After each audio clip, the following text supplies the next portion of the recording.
விவசாயத்தை படிக்காதவன் செய்கிற தொழில் என்று நீங்க நினைக்கிறீங்க. படிச்சவனுக்கெல்லாம் பசிக்காதான்னு கேட்டா பதில் இல்ல. ஒரு நெல்லை வைத்து அதை 100 நெல்லாக மாற்றும் விவசாயி சிறந்த விஞ்ஞானி. சும்மா பாடத்தை படிப்பதும் பரீட்சை எழுதுவதும் படிப்பல்ல. படிப்புக்கும் அறிவுக்கும் சம்பந்தமே இல்ல. விதைகள் உறங்கினாலும் விதைத்தவன் உறங்குவதில்லை. என்னடா இந்த பிள்ளை இப்படி பேசுதுன்னு நினைக்காதீங்க.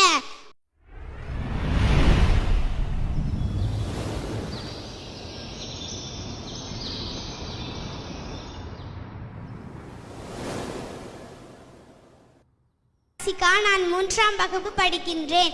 இயல், இசை, நாடகம் என முத்தமிழாயன் மூச்சு காற்றில் கலந்து வள்ளுவனின் வாசகமாய் 2 அடியில் என் நெஞ்சில் நுழைந்து என்னாலும் எனையாளும் என் தமிழன்னையே செந்தேனாய் இனிக்கும் செங்காந்தல் மலராய் மணக்கும் என் செந்தமிழே இந்நாளும் எந்நாளும் உனையே நான் தொழுதிடுவேன்.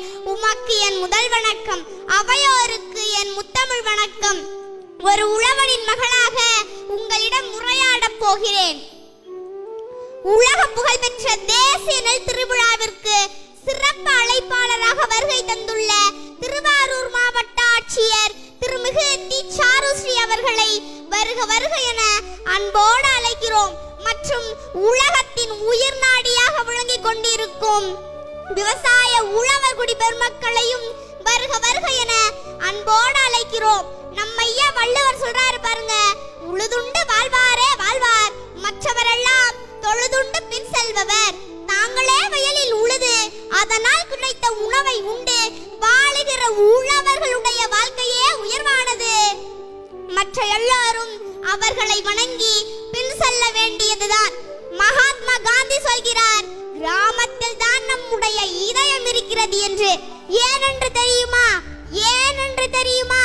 அங்குதான் விவசாயம் இருக்கிறது, அங்குதான் உலகத்தின் உயிர் நாடியே இருக்கிறது என்றார் மகாத்மா காந்தி. அப்படிப்பட்ட விவசாயத்தை நேசித்த உழவர் பெருமகனை பற்றி பேச போகிறேன். கட்டிமேட்டில் பிறந்த கட்டி தங்கமே, திருத்துறைப்பூண்டியின் அடையாளமே, திருவாரூருக்கு தேரு, திருவாரூருக்கு தேரு, உலகமே உன்னை புகழது பாரு, விவசாயத்தின் சிங்கமே, உலகம் போற்றும் உழவர் பெருமகனே, பாரம்பரியத்தை மீட்டெடுத்த மீட்பு காவலனே, சுதைந்த தானியங்களை ஒன்றிணைத்தவனே, தடைகள் பல தாண்டி விதைகளை தேடிய விதை வித்தகனே, சலிப்புள்ளாத சகபத்தன்மை கொண்ட சரித்திர நாயகனே, தன் பெயரையே நெல் ஜெயராமன் என்று கெதட்டில் மாற்றிக்கொண்ட பாரம்பரிய விதை வித்தகனே, முதலிலே நெல்லுக்கு திருவிழா நடத்திய விவசாய பெருமகனே, நெல்லென்ற சொல்லுக்கு உன் பெயரே சிறப்பு, தேடலின் முழுமையே தேவைகளை தீர்க்கும் 6 கால்கள் கொண்டு உலகம் முழுவதும் வாழும் எறும்பு போல தன் நாசாருடைய கருத்துக்களை கொண்டு வாழ்ந்தவர்தான் நம்முடைய ஐயா நெல் ஜெயராமன். ஆம், 6 அடி உயரமும் அதிர்ந்து பேசாத இயல்பும் கொண்டவர்தான் நம்முடைய ஐயா நெல் ஜெயராமன். ராமாயணத்துல சீதையை தேடிச் சென்றான் ராமன். ஆனால் நாம் முன்னும் சீதேவியை தேடி தேடி சென்றார் நம்முடைய ஐயா நெல் ஜெயராமன். விவசாயத்தின் மீது அவர் அளவுள்ள ஆர்வம் கொண்டதால் பாரம்பரிய விதைகளை பாதுகாத்ததற்கான தேசிய விருதும் மாநில விருதும் குடியரசுத் தலைவரால் அவருக்கு வழங்கப்பட்டது. ஒரு நெல்லை வைத்து அதை 100 நெல்லாக மாற்றும் விவசாயி சிறந்த விஞ்ஞானி. கலப்பை, மண்வெட்டி, கோடாரி, கடப்பாறை கண்டறிந்தவரை விட இந்த உலகத்தில் இன்னும் ஒரு விஞ்ஞானி பிறக்கவில்லை. சும்மா பாடத்தை படிப்பதும் பரீட்சை எழுதுவதும் படிப்பல்ல. படிப்புக்கும் அறிவுக்கும் சம்பந்தமே இல்ல. என்னடா இந்த பிள்ளை இப்படி பேசுதுன்னு நினைக்காதீங்க. மாம்பூக்கள் சரியா பூக்கவில்லை என்றால் பருவ காற்று சரியா வீசிருக்குன்னு அர்த்தம். பருவ காற்று சரியா வீசிருந்தால் மாம்பூக்கள் உதிர்ந்து சரியா காய காய்ச்சிருக்காது. கற்ற அறிவு மறந்து போகும். ஆனால் பட்ட போகாது. உலகத்தில் வேளாண்மையை கைவிட்ட அனைத்து நாடுகளும் பிச்சை எடுத்துக் கொண்டிருக்கிறது. அந்த நிலைமை நமக்கு வந்துவிடக் கூடாது. இங்கு தொழில் வளர்ச்சின்னு சொல்றீங்களே, நல்லா வேலை பார்த்தா சம்பளம் கிடைக்கும். சம்பளம் கிடைச்சா நல்லா சாப்பிடலாம். அப்ப அந்த சாப்பாடு எங்க இருந்து வருது? யாருக்கிட்டையும் பதில் இல்ல. விவசாயத்தை படிக்காதவன் செய்கிற தொழில் என்று நீங்க நினைக்கிறீங்க.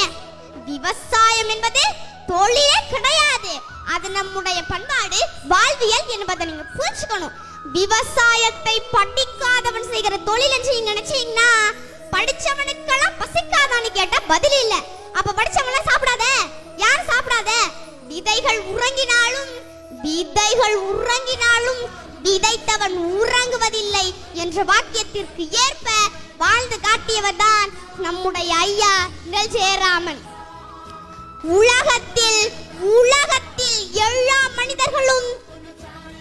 மனிதர்கள் செய்கிற தொழிலைத்தான் செய்கிறார்கள். ஆனால் விவசாயிகள் மட்டும்தான் தெய்வத்தின் தொழிலை செய்கிறார்கள். என் அன்பிற்குரிய உழவர்குடி பெருமக்களே, நல்லா புரிஞ்சுக்கணும். உழவு இல்லை என்றால் உணவு இல்லை, உணவு இல்லை என்றால் உயிர்கள் இல்லை, உயிர்கள் இல்லை என்றால் உலகமே இல்லை. அதனால் உழவை மீட்போம், பாரம்பரியத்தை காப்போம், இயற்கையை நேசிப்போம், நஞ்சில்லாத உணவை அனைவருக்கும் கொடுப்போம்.